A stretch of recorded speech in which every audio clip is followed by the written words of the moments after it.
Le film commence avec deux garçons, Travis et Harrison, qui marchent dans les champs en se prenant pour des pèlerins plutôt loin de chez eux. Ils traversent une clôture barbelée et poursuivent leur chemin jusqu'à arriver à une voiture de police. Travis, un peu parano, pense que c'est parce que la police est déjà à leur recherche. Il cherche alors à créer une distraction en jetant des objets autour de la voiture de police pour pouvoir partir en courant. Cependant, le caillou de Travis touche la voiture et par peur de se faire arrêter ensuite, il insiste pour aller récupérer la pierre car il y a ses empreintes dessus. Et ils regardent peut-être un peu trop de films, les loulous. Comme nous d'ailleurs. Par conséquent, les deux garçons s'approchent et essayent de voir ce qu'il y a à l'intérieur de la voiture et essayent même d'ouvrir les portières. Elles sont toutes fermées, à l'exception de celle du siège du conducteur, que Harrison parvient à ouvrir. Puis Travis monte immédiatement dedans et demande à Harrison de le rejoindre. Travis trouve même les clés de la voiture, et quand il essaie de démarrer, la voiture se met en route. Cela les effraie et ils partent en courant dans un premier temps. Bien évidemment, ils y retournent après et décident de faire un tour. En très peu de temps, Travis arrive à comprendre comment ça fonctionne. Bien que Harrison ne soit pas trop chaud et dit qu'ils vont s'attirer des problèmes, Travis le persuade d'au moins faire un petit tour, histoire de... Et si quelqu'un les voit, ils diront que ce sont des policiers. La brigade juvénile, c'est pas ça? En tout cas, il démarre et commence à faire un tour dans le champ, et c'est l'éclate. Cependant, il s'avère que cette voiture est celle du shérif Kretzer, qu'il avait garé à cet endroit pour pouvoir aller plus loin et enterrer le corps d'un homme qu'il avait transporté dans son coffre. D'ailleurs, il y en a un autre de cadavre dans le coffre. Pourquoi, me diriez-vous? Eh bien, attendez la suite. Quand Kretzer retourne à sa voiture, il constate qu'elle a disparu, et donc appelle immédiatement le commissariat, et essaye de savoir si quelqu'un a utilisé la radio dans sa voiture, mais se garde bien de dire qu'elle a été volée. Il apprend que la radio n'a pas été utilisée, et baratine la personne au bout du fil en disant que sa radio fonctionne mal, et que si jamais ils veulent le contacter, il vaut mieux utiliser sa ligne perso. Puis, il commence à courir et quitte la scène avec la ferme intention de retrouver sa voiture. Pendant ce temps, Travis et Harrison sont encore en train de s'amuser à conduire, et il manque un peu de percuter une autre voiture, conduite par une dame du nom de Bev, qui ne comprend pas trop ce qu'il s'est passé avec cette voiture de police. Kretzer, après avoir couru un bon marathon, arrive dans un lotissement et aperçoit une voiture garée sur le bas-côté. Il évite de se faire remarquer, puis utilise ses lacets pour ouvrir la portière de la voiture, frotte deux câbles et fait démarrer la voiture. En parallèle, Bev arrive au restaurant et est choquée de ce qu'elle a vu. Au même moment, elle voit soudain deux policiers qui entrent dans le resto et va leur parler. Kretzer, de son côté, ne conduit pas bien loin et arrive chez lui. Il monte dans son pick-up et vérifie sa radio et rappelle le bureau. À cet instant, il apprend que sa voiture a été volée, mais par des enfants. Kretzer est stupéfait, mais en même temps soulagé, et demande à la dame au téléphone d'effacer la déposition car il va s'en occuper. Il lui demande également de changer sa fréquence, car il semble y avoir un problème avec sa radio. Il est quand même très louche ce shérif, hein. De leur côté, les deux garçons se sont arrêtés et s'amusent avec le ruban de signalisation de la police, puis avec les armes qu'ils ont trouvées dans le véhicule. Travis veut essayer de tirer avec le pistolet, mais Harrison l'a caché et lui dit qu'il ne sait plus où il l'a mis. Travis va ensuite dans la voiture pour le retrouver, et soudain, il entend Kretzer à la radio. Il se précipite d'aller prévenir Harrison, et même si Kretzer insiste pour leur donner des instructions pour utiliser la radio, ils ne répondent pas. Soudain, ils entendent des bruits venant du coffre. Les deux garçons attrapent les armes et l'ouvrent. À l'intérieur, ils découvrent un homme blessé gravement qui les supplie de l'épargner.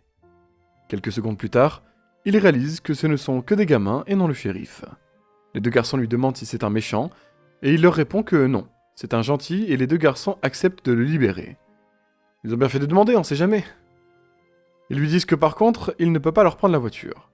L'homme arrive à les convaincre de le détacher, et leur dévoile que le shérif est un méchant. Pendant ce temps, Kretzer commence à perdre patience. Chez lui, on le voit ouvrir des sacs d'une substance de toute évidence illégale, et les jette dans les toilettes. Il attrape une de ses armes au passage, sa carte d'identité, et quelques autres trucs. Il met tout ça dans un sac, et au moment de sortir de chez lui, il entend les garçons parler à la radio. Le shérif est bien content de leur parler, et parvient à persuader Harrison de lui dire où ils sont. Kretzer leur dit ensuite qu'il va les rejoindre, et qu'ils n'ont qu'à l'attendre à l'arrière. Il leur demande également s'ils ont touché quoi que ce soit dans la voiture, notamment le coffre, et Harrison lui répond que non, ils n'ont touché à rien. En réalité, il est sous la menace du gars qu'ils ont libéré du coffre qui le force à dire tout cela. Lorsque la conversation se termine, l'homme met Harrison à l'arrière, et quand les deux garçons cherchent à s'enfuir, il tire en l'air pour leur montrer comment ça marche. Il leur fait comprendre clairement qu'il va tuer leurs animaux et leurs proches s'ils disent au shérif où ils se cachent. Il leur ordonne de rester sages dans la voiture et retourne dans sa cachette à proximité. À cet instant, Harrison sort le pistolet qu'il avait caché à Travis et demande à Travis de tirer sur l'homme la prochaine fois qu'il s'approche de la voiture. Par chance, ou pas, Kretzer arrive quelques minutes plus tard avec son pick-up. Il soupçonne quelque chose de louche quand il voit que l'une des portières de la voiture est ouverte. Il marche alors doucement jusqu'à la voiture et observe les alentours voir s'il y a quelqu'un d'embusqué. Par chance, il passe par le côté opposé et le criminel est frustré de ne pas pouvoir la voir dans sa ligne de mire. Kretzer ouvre alors l'une des portières et est rassuré de voir les deux garçons. Il leur dit qu'il va les ramener chez eux. Cependant, leur silence le perturbe, alors il inspecte à nouveau les environs dans un premier temps et ferme directement la portière. Juste après, il entend le bruit d'une autre voiture et s'empresse de se mettre à couvert. C'est Bev, une fois de plus. Elle se gare juste devant le pick-up de Kretzer et s'approche de la voiture et crie aux enfants qu'elle savait très bien ce qu'elle avait vu la première fois. Elle fait le tour de la voiture et essaye d'ouvrir la portière, mais tombe sur Kretzer avec son arme. Elle est effrayée dans un premier temps, mais il la rassure en disant que c'est un policier et qu'il s'est fait tirer dessus par un bandit qui s'est enfui. Il ajoute qu'il a seulement besoin de son aide pour aller chercher les clés dans les herbes un peu plus loin pour qu'il puisse aller chercher de l'aide. Elle accepte et commence à aller chercher dans les fourrés. Le criminel est un peu étonné de la voir, mais il décide tout de même de la viser avec son fusil. Quand Bev s'approche de sa cachette, elle repère le criminel et le dit immédiatement à Kretzer, mais se prend directement une balle dans la tête. Une fusillade se déclenche entre les deux, et finalement, les deux se sont fait toucher et s'effondrent au sol. Kretzer, cependant, trouve encore la force de toucher la fenêtre avec sa main pleine de sang. À l'intérieur de la voiture, les deux garçons sont totalement terrorisés. Le soleil se couche et les deux crient à l'aide, mais ils sont au milieu de nulle part, donc ça ne sert à rien. Ils essayent alors d'ouvrir la portière, mais en vain. Harrison décide alors de sortir son arme et de tirer sur la fenêtre, mais il ne sait pas s'en servir.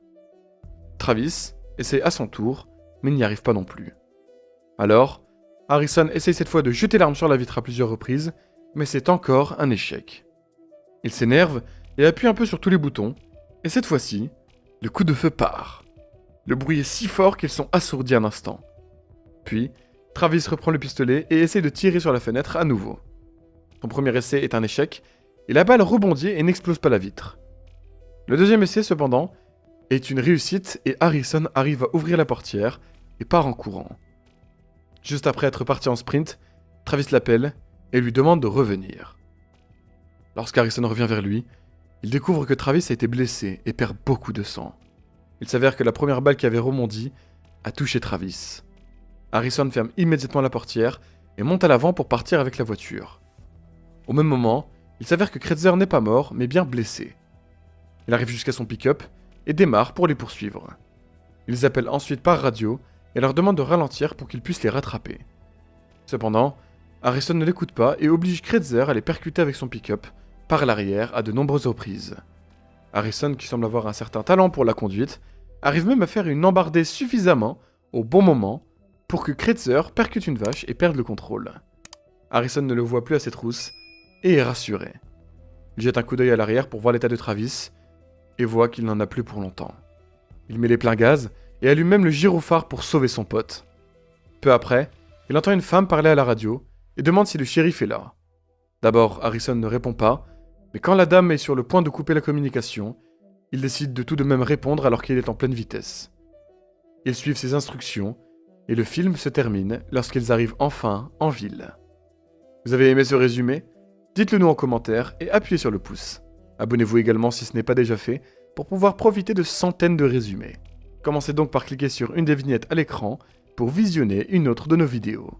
Passez une bonne journée et à très vite pour une autre vidéo.